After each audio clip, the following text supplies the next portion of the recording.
And a very big welcome back, everybody. This is your second sample question with regard to adopted children.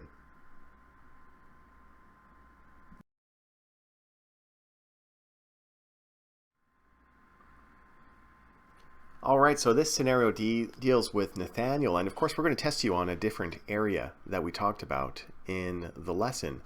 So you can see how all of these little tips and little tricky areas can translate into an ICCRC Full Skills Exam setting. All right, so we have Nathaniel. Now, Nathaniel is from Colombia and has grown up in an orphanage since he was 2 years old, as his parents couldn't afford to keep him. Recently, a family from Winnipeg named the Dorigins found him through an adoption website and went to Colombia to visit him. They immediately felt a strong connection with this little boy, and the minute that they returned to Canada, they began working to formally adopt him. They received approval from the provincial authorities and the Colombian authorities to proceed with the adoption, and they began working with an immigration consultant to make sure that Nathaniel's immigration process went smoothly. Upon receiving the results of Nathaniel's medical exam, however, a few issues arose. The medical specialists noted that Nathaniel suffers from chronic hearing loss and will likely become deaf as he reaches his teenage years. In spite of this medical condition, the Dorigins would still like to adopt Nathaniel and are willing to support him as his hearing starts to deteriorate. Will the Dorigins still be eligible to adopt Nathaniel in spite of his medical issues? Now we have A, yes, as long as they prove that they are aware of the medical issues. We have B, no, because they have the opportunity to adopt a healthier child that will not pose as much of a burden on them. We have C, yes, because an adopted child is exempt from medical inadmissibility. And we have D, no, because he is likely to place a large financial burden on the Canadian taxpayers. Okay, so if you understand medical admissibility as it relates to adopted children, you probably got the answer already. If not, no problem at all. These lessons are to help you learn. So we'll work our way through each potential answer step by step all the way through.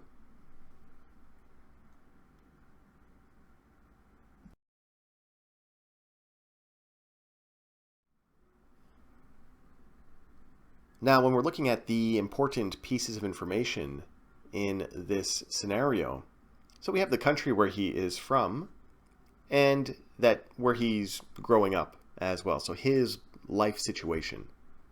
So he's in an orphanage, his parents couldn't keep him. All right, we have a really important piece over there as well, which relates to what we talked about in question number 1. So they received approval from both the provincial authorities and the Colombian authorities to proceed with the adoption. If you remember in the previous question, they received approval from the provincial authorities, but not it was Mozambique in the previous question, but not the Mozambique authorities. So that is why in the previous example, the person couldn't immigrate. Now we go back to the medical area in this scenario and how it deals with Nathaniel, and of course we'll take a look at this in the context of the question and answers that are provided to us as well. So he has hearing loss and will likely be deaf in his teenage years, but the Dorigins, they're okay with it.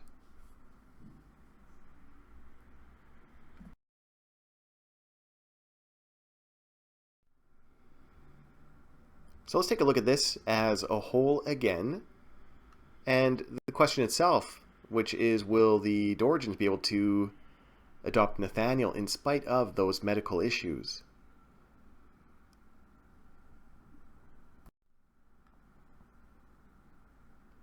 Now we'll start with one of the easy ones here, and that is B. So B says no because they have the opportunity to adopt a healthier child that will not pose as much of a burden on them. Now when we're looking at the general requirements of an adoption, just as we talked about in the first question, remember that it has to be in the best interests of the child, of course. It has to be a genuine relationship that they're going to build. Has to be in accordance with the laws of the other country, which in this case is not a problem, and it can't be an immigration-based adoption where somebody is just being adopted so that they can immigrate. But we'll take a step further with this one here. In this question here, in terms of adoption, it's not like express entry where the best candidate gets selected. With adoption, it is of course different. So the fact that they could potentially adopt a healthier baby doesn't play a role in the adoption. And remember, of course, when we're looking at those general requirements of adopting someone, remember there's the age requirement, which doesn't seem to play a role in this too much. Remember that the person being adopted cannot be married or in a common law relationship, but the big one for us is with medical inadmissibility. So as we saw in the previous lesson on this topic, someone being medically inadmissible plays a role in adoption. So if a person has a contagious disease, for example, then they would be medically inadmissible just like anybody else. However, the only exception to this rule is with excessive demand. Okay, remember, excessive demand basically states that the person would cost the Canadian taxpayers more than, it's about $6,500 per year.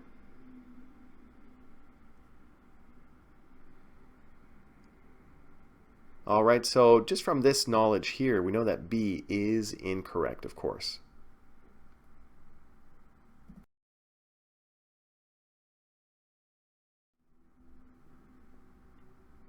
So now that we know that B is incorrect and we've touched upon medical inadmissibility as it relates to adopted children, let's take a look at C, because from our analysis of B and why B is incorrect, it gives us a little hint as to whether or not C is correct or incorrect, and of course why.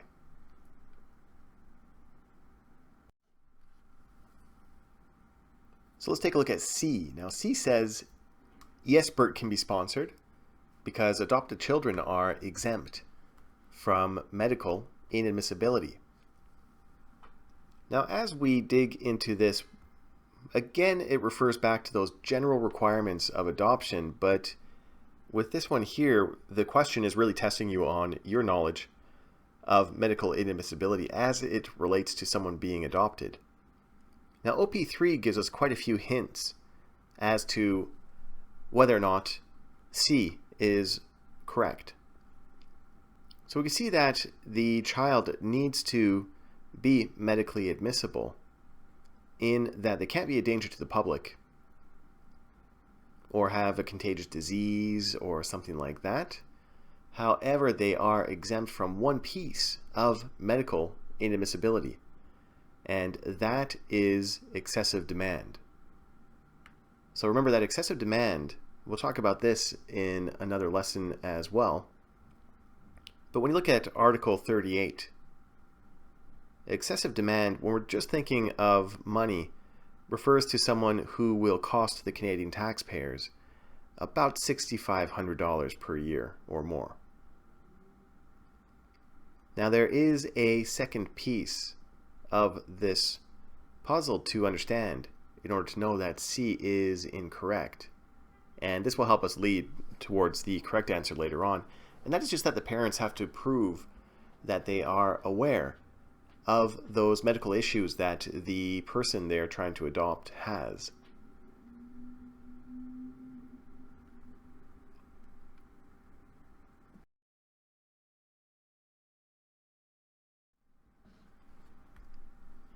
Now we want to think of this as connecting the dots. So by answering C, we've connected a couple of dots that are going to help us to answer D.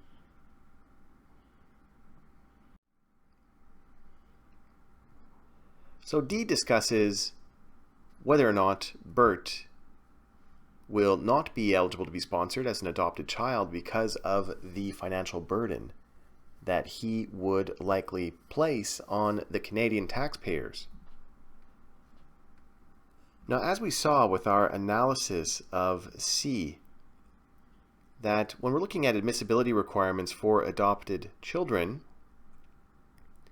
the adopted child certainly has to be medically admissible, but there is one exception, and that is with regard to excessive demand.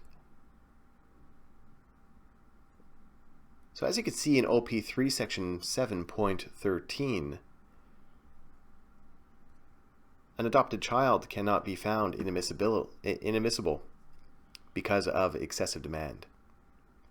But remember, of course, if the child is a danger to the public or medically inadmissible for another reason, then that child would be inadmissible, of course.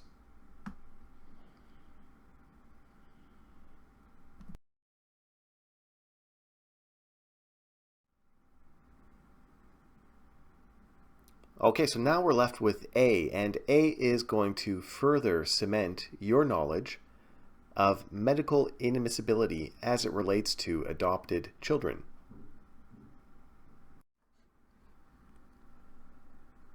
So let's take a look at A. Now A says, yes, Bert can be sponsored by the Dorigins as long as they prove that they are aware of the medical issues.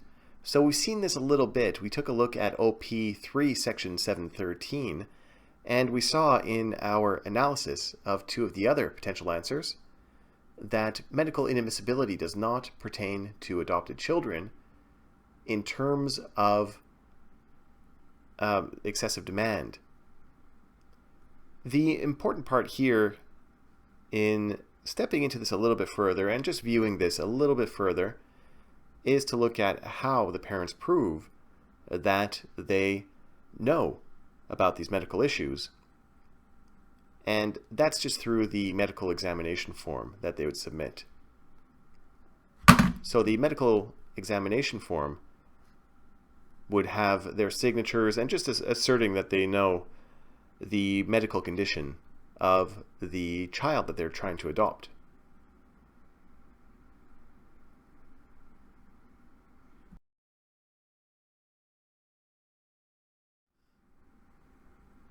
Okay, so this is another very detailed, very tricky little question.